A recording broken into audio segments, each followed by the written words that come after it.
সম্পূর্ণ দৃঢ়তার সঙ্গে আমি আছি এই জ্ঞানকেই নিজের স্বরূপ বলে গ্রহণ করো। অটল বিশ্বাস ও প্রত্যয়ের সঙ্গে এই সত্যে প্রতিষ্ঠিত হও, আমি সেই, যার দ্বারা আমি জানি যে আমি আছি। তোমাকে চিরশান্তি কে দেবে? একমাত্র সেই সূর্য, আমি আছি। যদি তুমি সেই স্বয়ং প্রকাশমান আত্মসূর্যকে আলিঙ্গন করো, তবে অন্য সবকিছু বিলীন হয়ে যাবে, কিন্তু তুমি চিরকাল অবশিষ্ট থাকবে। তোমার যা প্রয়োজন তা হল একটি শান্ত মন। মন শান্ত হয়ে গেলে বাকি সবকিছু নিজে থেকেই যথাযথভাবে ঘটবে। যেমন সূর্য উদিত হয়ে সমগ্র জগৎকে কর্মচঞ্চল করে তোলে, তেমনি আত্মসচেতনতা মনের মধ্যে পরিবর্তন আনে। শান্ত, স্থির আত্মসচেতনতার আলোয় অন্তর্নিহিত শক্তিগুলি জেগে ওঠে এবং তোমার কোনো প্রয়াস ছাড়াই বিস্ময়কর কাজ সম্পন্ন করে। দ্বৈততার সূচনা হয় তখনই যখন তুমি জানো আমি আছি। এটাই প্রথম দ্বৈততা এবং এটাই সমস্ত মায়ার মূল উৎস। প্রেম কখনো বাছবিচার করে না, কামনা বা আকাঙ্ক্ষা বাছাই করে। প্রেমে কোনো অপর নেই। বস্তু ও চিন্তা সর্বদাই পরিবর্তিত হয়েছে, কিন্তু যা এখন আছে তাই বাস্তব। এই অনুভূতি কখনো বদলায়নি, এমনকি স্বপ্নেও নয়। উপলব্ধি করো যে তোমার জগৎ কেবল তোমার নিজেরই প্রতিফলন। তাই সেই প্রতিফলনের দোষ খুঁজে বেরিও না। নিজের প্রতি মনোযোগ দাও, নিজেকে মানসিক ও আবেগগতভাবে সঠিক করো। শরীর আপনা আপনি তার অনুসরণ করবে।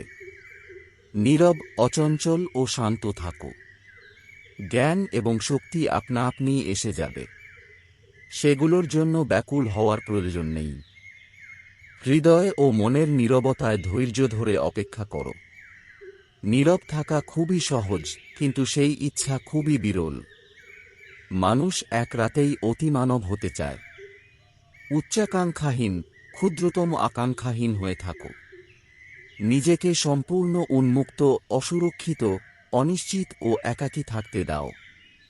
জীবন যেমন আসে তেমনি ভাবে তাকে সাদরে গ্রহণ করো। এই স্বার্থপর বিশ্বাস ত্যাগ করো যে সবকিছুই তোমাকে আনন্দ, লাভ বা তথাকথিত আধ্যাত্মিক সাফল্য এনে দেবে। শুধু জীবনই আছে, জীবন যাপনকারী কোনো পৃথক ব্যক্তি নেই।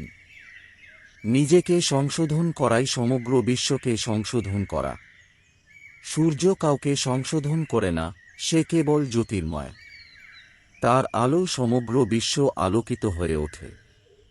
তেমনি নিজের রূপান্তরই সমগ্র বিশ্বকে আলোকিত করার উপায়।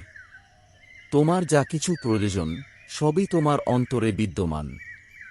শুধু শ্রদ্ধা ও ভালোবাসা নিয়ে নিজের কাছে এগিয়ে আসো।